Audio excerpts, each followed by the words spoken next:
Gigabyte GeForce RTX 3070 Gaming UC Opinion. The Gigabyte RTX 3070 Gaming UC will retail for $570. Plus. Excellent price, performance ratio. Faster than RTX 2080 Ti. Perfect for 1440p with ray tracing. Capable of 4K in many games. Idle fans top. Overclocked out of the box. Large power limit increase. Energy efficiency improved over RTX 3080-3090. Dual BIOS. Adjustable RGB lighting. Second generation hardware accelerated ray tracing. Support for HDMI 2.1, AV1 decode. DLSS improved. PCI Express 4.0. New GeForce features, Reflex, Broadcast, G-Sync 360, and RTX I/O. 8nm production process. Minus. Too expensive.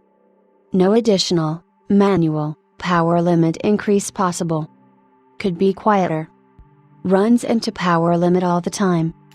Overclocking more complicated due to power limit.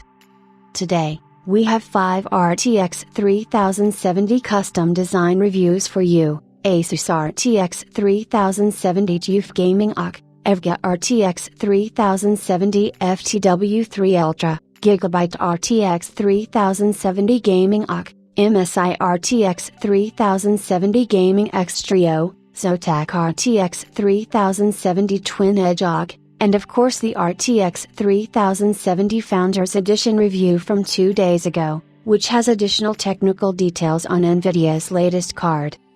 The GeForce RTX 3070 offers uncompromising performance for 1440p gaming and even lets you run 4K in many titles, especially if you are willing to reduce details settings a bit. What also made waves during the initial launch is the competitive $500 MSRP, which is also the price point for Nvidia's Founders Edition. It not only impresses with looks, but also runs very quietly and introduces the highly sought-after fan stop capability, which sets the bar high for custom designs. The Gigabyte RTX 3070 Gaming UC ticks at a rated boost frequency of 1815 MHz, a 90 MHz increase over the Founders Edition, or 5.2%. Actual clock rates are 1951 MHz, or 3.6% over the Founders Edition's 1882 MHz. This turns into a 2 to 3% performance increase over the RTX 3070 Fe, also because of the generous power limit increase by Gigabyte, more on that later. Compared to other cards, at 1440p resolution, the RTX 3070 Gaming UC is 3% faster than the RTX 2080 Ti, or 54% faster than the RTX 2070, which is pretty nice. The RTX 3080 is 20% faster, at 30% higher pricing. With those performance numbers, RTX 3070 is the perfect choice for the huge 1440p gamer crowd, but the card also has enough muscle to run many titles at 4K 60 FPS. Especially if you are willing to dial down settings a little bit. The RTX 3070 is also a great choice for 1080p Full HD if you want to drive a high refresh rate monitor with 120 or 144 Hz. And just 1080p 60 Hz, it's overkill unless next-gen titles go overboard with their hardware requirements, which is highly unlikely. While Gigabyte's Gaming UC card is a triple slot design like the other premium RTX 3070 variants, it doesn't go overboard in height and fits within the standard ATX height profile, which could be important for some cases. The triple fan cooler looks great and has cooling performance similar to that of the RTX 3080 Fe heatsink. Temperatures are good, too, reaching around 70 degrees Celsius with the default silent BIOS and 68 degrees Celsius with the UC BIOS. Noise levels are a little bit higher though, with 32 dB and 35 dB. While not loud by any means, other RTX 3070 cards we tested today do better here. I wish Gigabyte would have made the silent BIOS truly silent with higher temperatures of maybe 75 degrees Celsius, which would let fan speed go low enough to be truly silent. Nvidia has introduced fan stop on their Founders Edition with Ampere, which means all board partners are expected to adopt this crucial feature, too.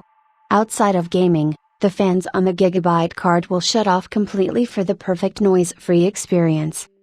Gigabyte has increased their card's power limit to 270 W, which is the highest increase of all the RTX 3070 cards tested today. This helps unlock additional performance as Nvidia's boost algorithm has additional headroom to boost to higher frequencies. Usually, the power limit can be manually adjusted to a higher value, but Gigabyte unfortunately disabled that option because the card's 6+8 power input configuration is only specified for up to 275 W of power draw. Gigabyte is using a modular power plug board, so the cost for 8+8 design with higher power limits would have been minimal. I'm sure the VRM could handle another 25 W. EVGA offers up to 300 W on their FTW3 Ultra, which will make that card more attractive to overclockers.